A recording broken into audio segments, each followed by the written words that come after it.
এই রকমের একটা দিন আসবে, এই রকমের একটা দিন আসবে যেদিন শুধু তুরস্ক নয়, যেদিন শুধু সিরিয়া নয়, যেদিন তাম পৃথিবী আল্লাহ রাব্বুল আলামিন শেষ করে দিবেন, ধ্বংস করে দিবেন, ঠিক কি না? এরকম দিন আসবে না, আসবে না? সেটা কোন দিন? সেটা কোন দিন?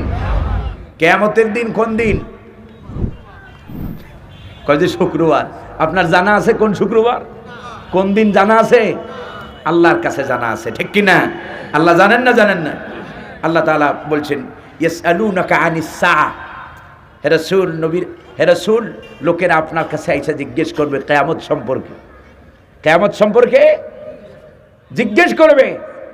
রাসূলুল্লাহ সাল্লাল্লাহু আলাইহি ওয়াসাল্লাম, রাসূলুল্লাহ সাল্লাল্লাহু আলাইহি ওয়াসাল্লাম কিয়ামত কখন হবেন তা জানতেন?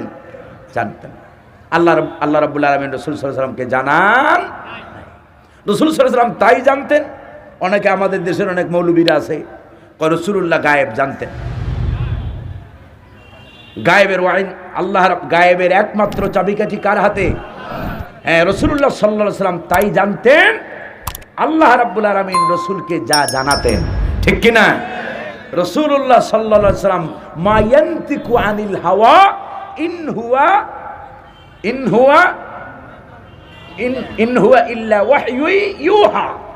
রাসূল সাল্লাল্লাহু আলাইহি ওয়াসাল্লাম নফসকে অনুসরণ করে, প্রবৃত্তিকে অনুসরণ করে কোনো কথা বলেন না। তিনি যা বলেন, আল্লাহ রাব্বুল আলামিন যা বলতে বলেন তিনি কেবল তাই বলেন, ঠিক কি না?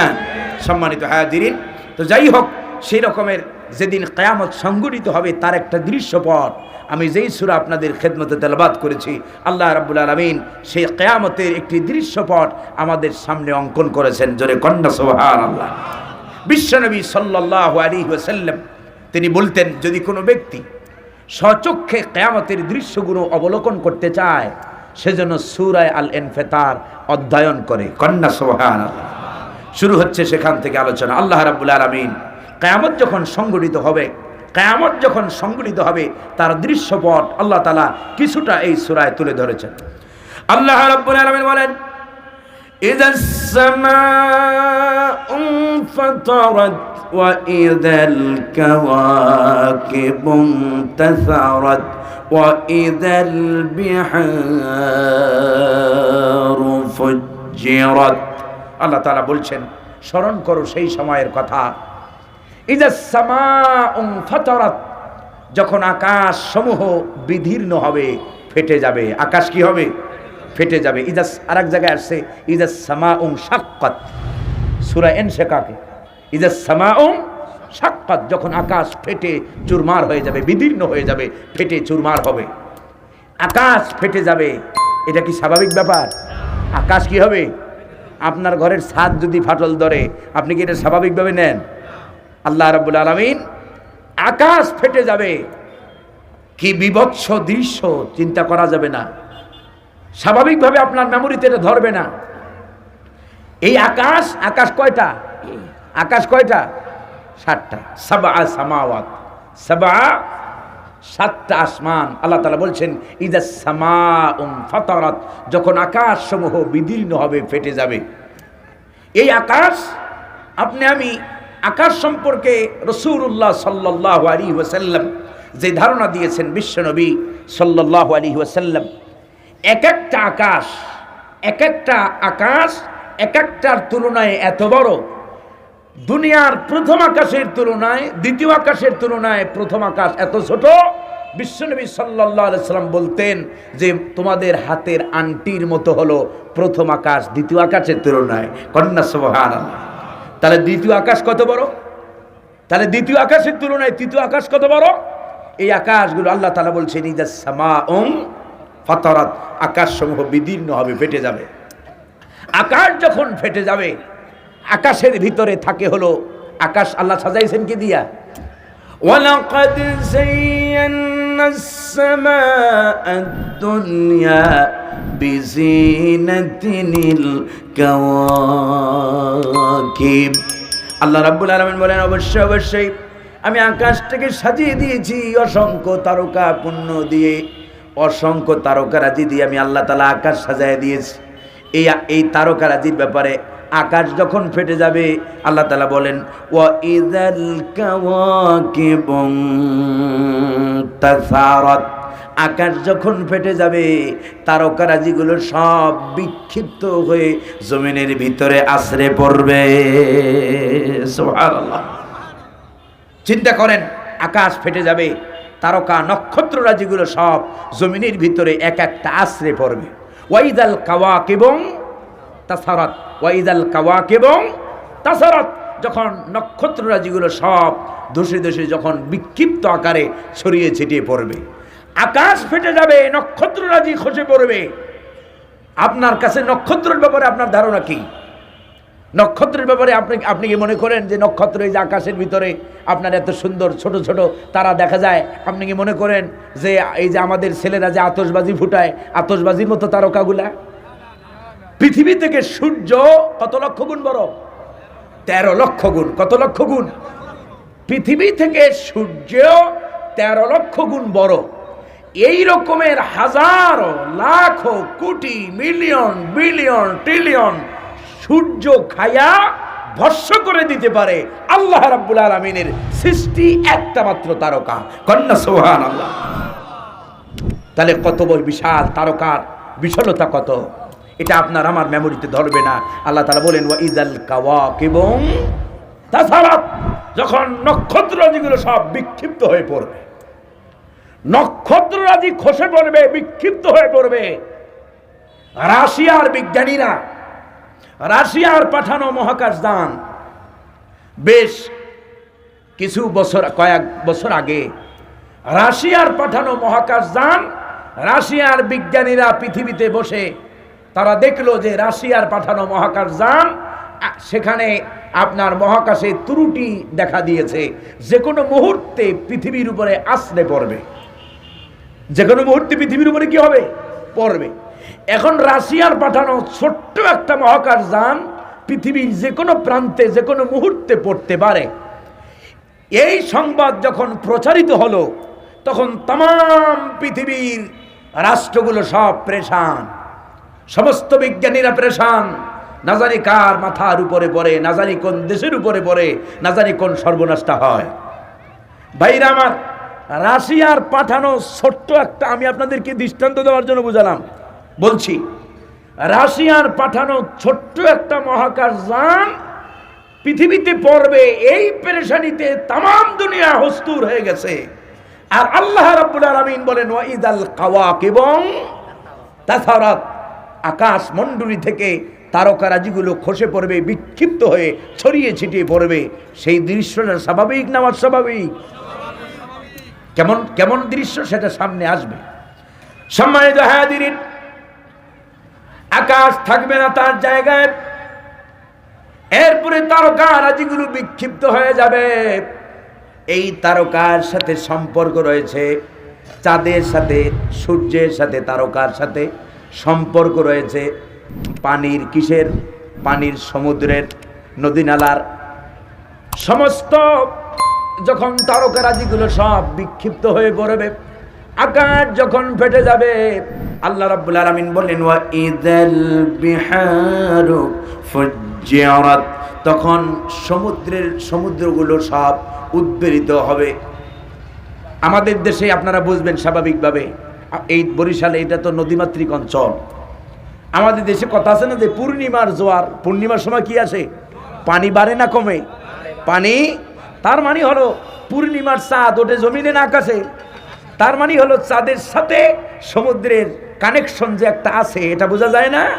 আল্লাহ তাআলা বলছেন ওয়াইদাল কাওয়াকিবু তাসারাত, যখন তারকারাজিগুলো সব উপচে পড়বে জমিনের ভিতরে, যখন তারকারাজিগুলো বিক্ষিপ্ত হয়ে পড়বে, তখন আর সমুদ্রের পানি আর স্বাভাবিক গতিতে থাকবে। দেখেন না, যখন সাইক্লোন আসে, ঝড় আসে, কয় যে পানি বিপদ সীমার উপর দিয়ে প্রবাহিত হয়, বলেন এই কথা? আমাদের টেলিভিশন চ্যানেলগুলো, মিডিয়াগুলো, সংবাদ মাধ্যমগুলো বলে কি না এই কথা? আল্লাহ রাব্বুল আলামিন যখন সূর্য থাকবে না, চাঁদ থাকবে না, যখন তারকারাজি থাকবে না, তখন এই সমুদ্রটা উদ্বেলিত হবে, পানি উপচে পড়বে। কন্যা সুবহানাল্লাহ। আল্লাহ রাব্বুল আলামিন বলেন শুধু তাই নয়, কিয়ামত যখন সংঘটিত হবে আমার ভাইয়ারা, আল্লাহ রাব্বুল আলামিন বলেন ওয়াইদাল কুবুর বুসিরাত, কবরের ভিতরে যেই লাশ আছে সব লাশগুলো কবর থেকে উঠে যাবে। সম্মানিত হাজিরিন, এই সূরার তাফসীর বোঝার জন্য আমার কাছে মনে হয় তাফসীরুল কোরআন বিল কোরআন, আল্লাহ রাব্বুল আলামিন কোরআনের তাফসীর, এক সূরার তাফসীর আর এক সূরার ভিতরে আল্লাহ তাআলা করে দিয়েছেন। জান সূরা জিলজালের ভিতরে কিসের মধ্যে? সূরা জিলজাল আল্লাহ তাআলা কি বলেন?